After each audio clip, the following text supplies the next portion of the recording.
Urmează Marta Vorbăreața pe canalul Minimax.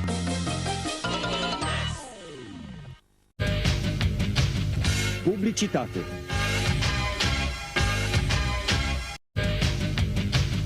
Publicitate.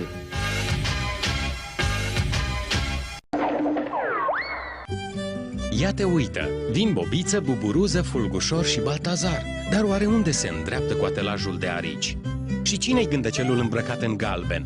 Vai, ai grijă! Dar stai, și ea e o mămăruță ca și Buburuză. Iar cel care face semn e un melcușor ca și Bobiță. Ei, poți ghici cine apare în poză? Bobiță și Buburuză, pe canalul Minimax.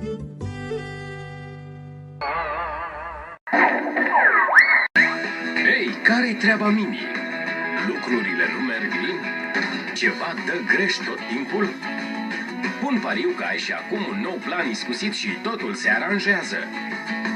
Adică mai degrabă se dă peste cap și mai mult. Dar știu că tu ai numai intenții bune și până la urmă o să râdem din inimă de tot ce s-a întâmplat. Peripețiile lui Mimi. Mâine pe canalul Minimax. A fost un câine obișnuit, făcea și dar a mâncat supă alfabet și s-a întâmplat ceva bizar. În drum spre burtică, literele s-au rătăcit, s-au dus spre creier și acum... Are multe de spus, acum vorbește. Vacă, nu mai fi posac! Marta vorbește. Iulia Tohotan, Gabriela Codrea, Anca Sigmirean, Richard Valint, Lucia Rogoz, Ion Ruscuț. Traducerea și adaptarea Marinela Maghiar. Regia Mirela Corbeanu. Dublajul a fost realizat de Zone Studio Oradea.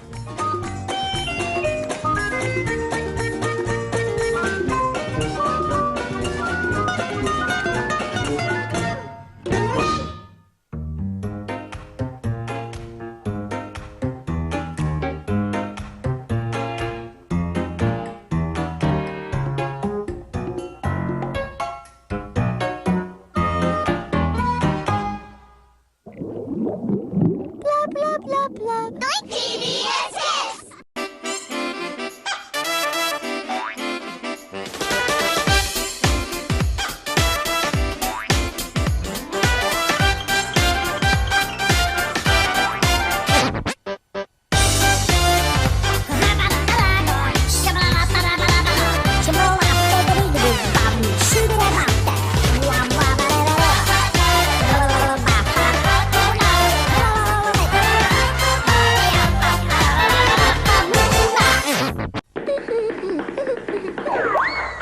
Urmează O lume dispărută. pe canalul Minimax.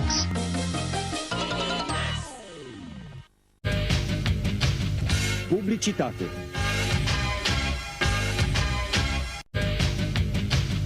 Publicitate.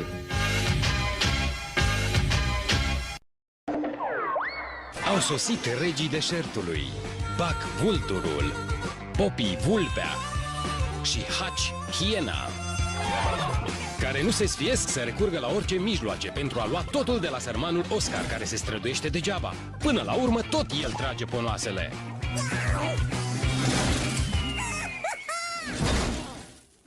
Oaza lui Oscar, în fiecare zi pe canalul Minimax.